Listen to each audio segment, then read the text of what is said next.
Hi everyone, in this video we're going to talk about something which many people will understand is this idea of pixel peeping. Now some people think it's bad, some people think oh it has to be done. My advice is that it has to be done at the start. However, just before I go on into this video, just need to sort. That's better. Okay, anyway.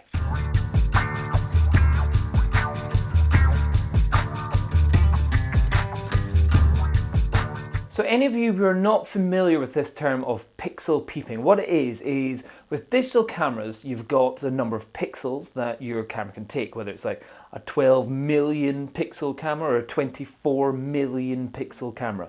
That's the number of little dots which are on your sensor. And your photos are a resolution of, say, like 4000 by 3000 if you're wanting a 12 megapixel camera. 12, yes. And whenever you put it onto your screen, if you don't have any kind of amazing super software, you just look at it on your screen, you go, yeah, that's fine, you edit it and you export it.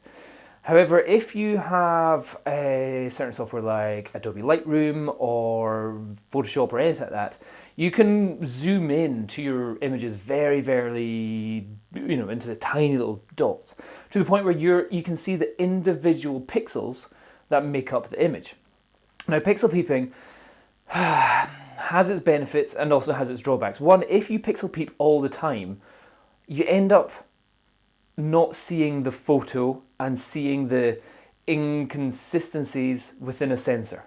It's like, for example, the old phrase of not seeing the forest for the trees. If you're too focused on, oh, wait a minute, I'm seeing two more tiny dots of white before I see grey, and lots of little things. Or is that I can see that this hair is blurred by 3 pixels compared to 1 where it should be, so therefore you're not sharp enough, you should have stopped down an extra aperture and blah blah blah blah blah. Then that's bad pixel peeping. Don't bother doing that. Nobody's interested, because effectively some people could be making amazing photos, but they might be blurry, or a little bit blurry, or a tiny fractionally blurry, which no one will see whenever it's a 24 megapixel image squeezed down to what would be like a magazine shot.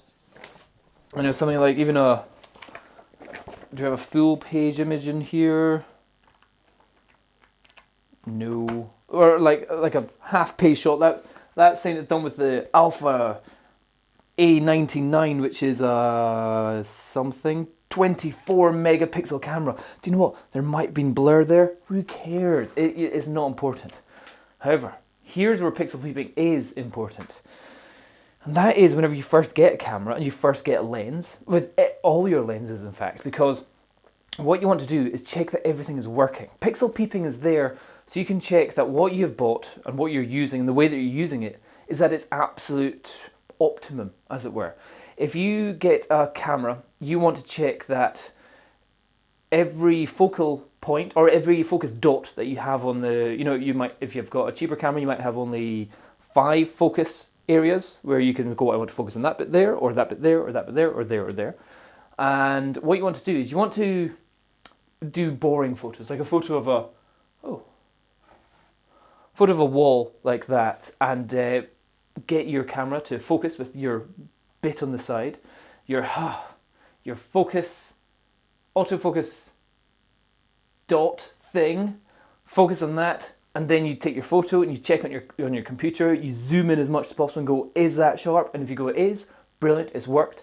And that's for some reason with the Nikon D800, this £2,500 camera that's come out, there's been a fault with every single one that's come out, where its furthest left middle focal point dot thing has been screwed up. For some reason, people can focus everywhere, but with that one, whenever they focus with that, the image is blurry. So that's where you've really got to pixel peep whenever you first get a camera. Check all the focal points that are sharp whenever it says it's meant to be in focus. But also be doing it with a lens which you know is going to be sharp enough, and the aperture which will give it its sharpest result as well. Now then, here it goes on to your lenses. Whenever you first get a lens, you've got to test out to see that it's actually A, one, working, B, well, when I say working, how does a lens not work? Well, it may focus inaccurately. Partly camera issue, partly lens issue. You see, with cameras and lenses, there's a variance of what it considers to be an accurate focus. With cameras, they say it's a plus 1 or 2 something, 1 or 2 bits, forward and back, microns, I don't know. That it's got a variance of what it considers to be in focus. With lenses, you've also got a 1 or 2 in focus area as well. Now, if you get a camera which is a plus 2, let's say plus 2 means it's 2 bits closer to you, and you get lens which is minus 2, fantastic. If you get a camera which is a plus 2 and a lens which is 0, it's still within the range of what we would consider to be in focus. However, if you get a plus 2 camera and a plus 2 lens, your image is going to be out of focus. And it may not be that the lens is not working or anything like that, it's just that the range of where it considers its focus okayness is at the very edge of where the camera thinks the range of the focus areaness is okay, and that just means you're getting blurry pump images all the time. And it could just be a case of take that lens back, get a replacement one may have a minus 2, and everything's sorted, and so forth. How do you ever find out these things? You don't. You can't find them out. They're not listed on the camera or in the lens or anything like that. These are things which you just got to test out whenever you first get a camera and get a lens to go with it. That's where manual lenses are really kind of like, ooh, you can't get them wrong. So that's the kind of autofocus things you need to think about. Is there anything else that you need to pixel peep? The other thing is a lens will have different quality of sharpness throughout its aperture range. If you have a very wide aperture or big aperture lens, for example, this one, 85 f1.4. 1.4 is a huge aperture in here. And if at f1.4 you want to test to see how sharp this image is, it will not be as sharp as what this lens is at f2 or f2.8 or f5. And also then once you go to the extreme end, like once you get to like f16, f22, you'll notice that maybe it's not quite, like you have what they call a sweet spot in the aperture range. You also have a sweet spot in the actual lens itself, like the central part is considered to be a much sweeter spot than the outer parts. But in the aperture range, you also have a sweet spot. Usually it's a couple stops down from its maximum in both angles, both directions, you know, maximum smallest and maximum biggest.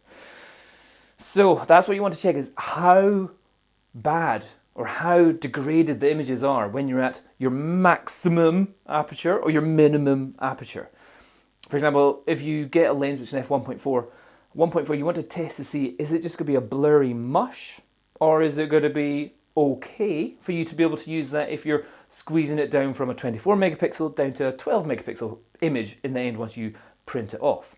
So that's where you've got to check both the aperture range of your lenses, your focal effectiveness of your lenses, and the focal effectiveness of your cameras whenever you're buying them. So that is where pixel peeping is very handy. And I say you should all do it. If you don't do it, then you potentially, you're going to be taking photos for a year or 2 years and go, why is it blurry? Or why did it not work when I focused on the left-hand side? Or why did it not focus when I was in f1.4 or blah, blah, blah, blah, blah. So many reasons. Pixel peep as much as you can in the first week, day, month that you get it. And if it doesn't work, get it back to the shop, get a replacement, and the replacement could be exactly the same lens, but it's just a slightly different variance and it may be perfect for your camera. There you go. That's why to pixel peep.